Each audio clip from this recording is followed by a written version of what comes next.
Eto mga idol, Nonito Donaire at Japanese fan hanga kay Casimiro.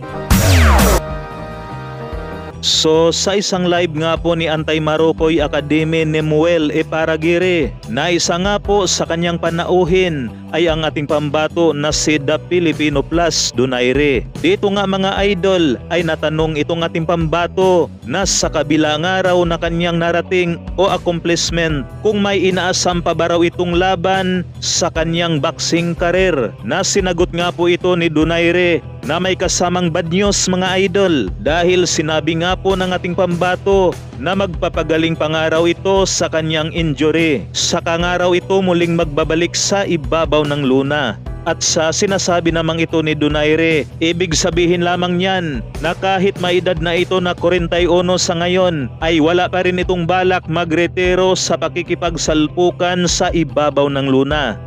Right now, alam ko na marami ba akong maibibigay.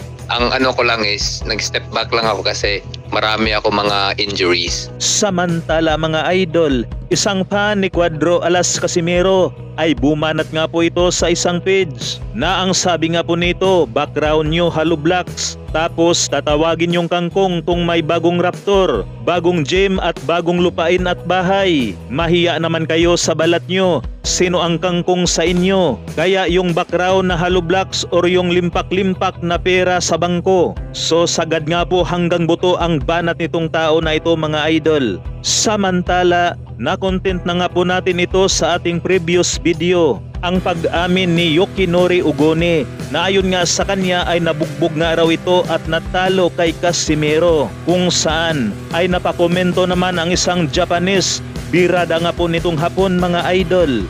Isang mapanganib nga daw nakalaban itong si Casimiro na kahit nga raw sino ang itatapat ay may tsansa raw itong manalo si Cuadro Alas.